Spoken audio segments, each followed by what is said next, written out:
Abu-Akel. Okay. So allow me to move away a little bit from this fascinating world of cellular and molecular level to a much higher level of the brain as a window to understanding, at least mechanistically, I think, autism in general.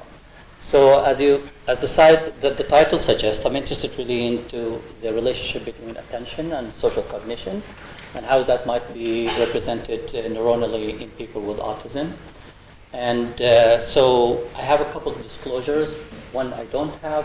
The other one I would like to, I know there's a huge debate now about how we describe the people with autism, so I would like to apologize in advance if I say a term that may not align with your perspective. Okay.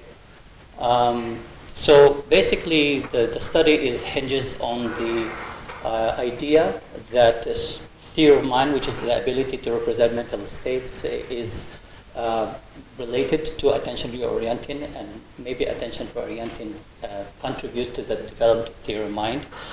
If that's the case, there might be a neural mechanism where these two things are intrinsically linked. And in meta-analytic work and other work that has been done have shown that the temporal parietal junction plays a significant role in both two functions, which is theory of mind or mentalizing abilities and attention reorienting.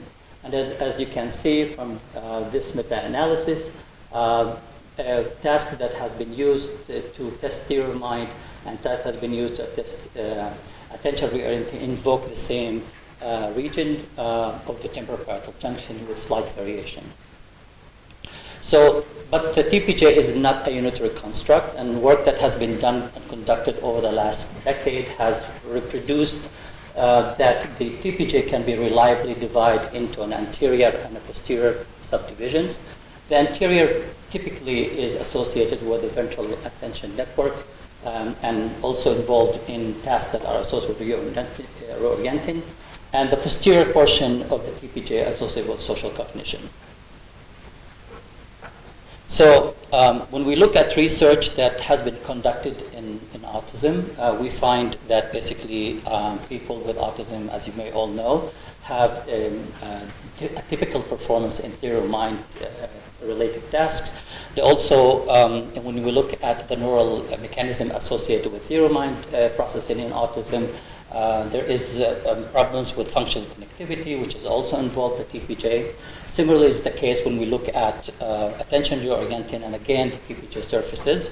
So basically what we can assume that the right TPJ is an important hub where basically there is an interaction between attention and mentalizing abilities, and specifically between the anterior and posterior subdivision of the TPJ.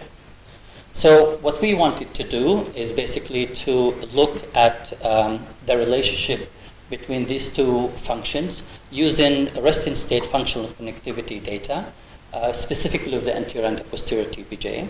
And we wanted to see whether this dynamic functional connectivity between these two subregions might be related to symptom severity in autism.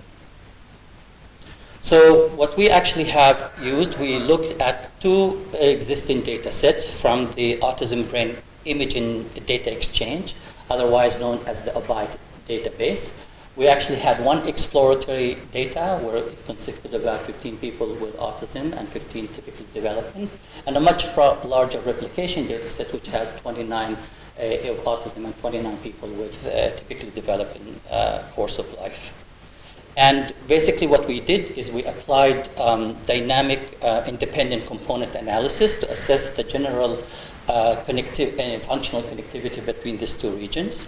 And in the replication sample, where we had a much larger variance, we were able to use the sliding approach, which is basically allow us to basically measure functional connectivity in the first window, which we defined as the first to 39 seconds of the time series, and we moved that window by 1 second increment until the end of the time series that we had, which would give us about 108 windows.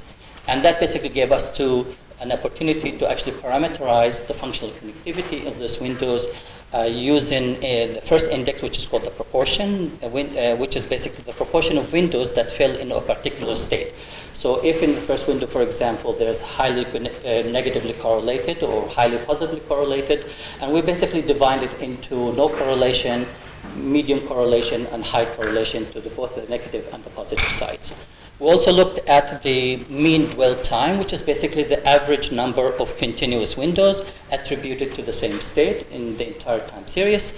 And the third index of the sliding window approach was the probability of transition, which is the number of times a participant entered a specific state of connectivity over the total number of the states that were available in that sliding window characterization. So this is our samples. The first exploratory one, as you see, it's 14 individuals with autism and 15 with typically developing. What I would like to draw your attention to is that the variance of the scores, for example, in terms of severity in the exploratory sample and in the replication sample are different, right? Which may affect the result. Basically, the replication sample tend to have, on average, a much more severe symptomology. So I just think it's worthwhile to note this in case you have questions later on about the results. So what we found is when we look at basically the average functional connectivity in both the exploratory and replication sample, we found basically that there is reduced functional connectivity in people with autism relative to typically developing individuals, and the effect sizes were actually from the high medium to the high level of effect sizes. Then we looked at basically how functional connectivity is associated in people with autism and relative to typically developing individuals. And what we found more clearly in the replication sample that as the functional connectivity was higher, the symptoms were much less severe in people with autism. Then when we looked at the window approach, we actually repeated the same analysis, but this time we looked at the different indices that I described from the sliding window approach. And we found basically that being in the transition to high negative states or having a high proportion of high negative states was associated with lower symptomology, whereas it had been in the positive states or engaged in the positive state was associated with higher level of symptom severity in people with autism. So to summarize, the results show that we have reduced dynamic functional connectivity between the anterior and the posterior temporal junction in autism compared to typically developing adults. Increased dynamic functional connectivity between these two subregions in autism predicted decreased symptom severity, as we measured it with the social responsive scale.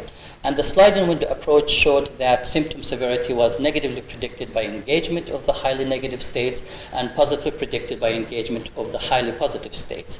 So we think that reduced dynamic functional connectivity between these two regions hinders the integrative process that we think is happening between attention reorienting and mentalizing, which we suspect might contribute to the manifestation of social impairment and behavior in people with autism.